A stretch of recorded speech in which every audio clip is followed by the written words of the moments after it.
पदावर कोणी राहू नये, हा त्यांचा नियम आहे. आणि तो लालकृष्ण अडवाणींसह, मुरली मनोहर जोशींसह अनेक प्रमुख नेत्यांना लागू केला. मग या नियमाच्या पलीकडे नरेंद्र मोदी आहेत का? राष्ट्रीय स्वयंसेवक संघाला त्या नियमाची मान्यता होती आणि त्यासाठी ते चर्चा करण्यासाठी गेले. 17 सप्टेंबरला नरेंद्र मोदी 75 वर्ष पूर्ण करतायत आणि त्यांनीच केलेल्या नियमानुसार त्यांना निवृत्त व्हावं लागतंय. हे देवेंद्र फडणवीस ठरवणार नाही आहे, त्यांनी किती बोलू द्या. आणि त्यांनी जे सांगितलेलं आहे की बाप जिवंत असताना काय वारसदार ठरवला जात नाही, मोगली संस्कृती आहे. कोण बाप?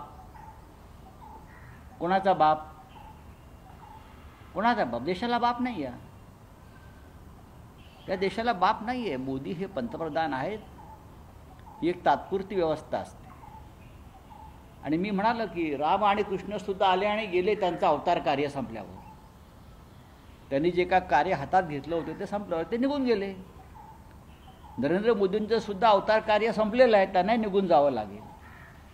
आता गोष्ट राहिली, देवेंद्र फडणवीस सांगतायत की बाप जिवंत असताना, लालकृष्ण अडवाणी जिवंत असताना सुद्धा शहाजहानप्रमाणे त्यांना कोंडून ठेवलं, बेदखल केलं आणि मोदी पंतप्रधान झालेच ना. भारतीय जनता पक्षाचा हा डोलारा जो आहे हा लालकृष्ण अडवाणींनी उभा केला. आजचा भारतीय जनता पक्ष, वैभवशाली भारतीय जनता पक्ष, हा 2 जागांपासून सत्तेच्या शिखरावर नेण्याचं काम हे लालकृष्ण अडवाणी यांच्यासारख्या संघर्षमय नेत्याने केलेलं. अयोध्येचं अख्खं आंदोलन जे राम राम राम राम जे आत्ता करताय, राम ते राष्ट्र, बरं का, त्या राम ते राष्ट्रमधला जो राम आहे राजकारणात आलेला, तो लालकृष्ण अडवाणींमुळे आला. आणि म्हणून या देशातली जनता ही राममय झाली. त्यांचा हक्क असताना पंतप्रधान पदाचा, फार तर राष्ट्रपती पदाचा, शहाजहानप्रमाणे म्हणजे मोगली संस्कृतीप्रमाणे त्यांना एक प्रकारे बंदिवान आणि बेदखल केलं सत्तेवरून. आणि हे झाले स्वतः. तेव्हा आम्ही विचारलं ही मोगली संस्कृती आहे म्हणून. तेव्हा आम्ही देवेंद्रना विचारलं का ही मोगली संस्कृती म्हणून? ही राजकारण आहे, तुम्ही राजकारण केलं.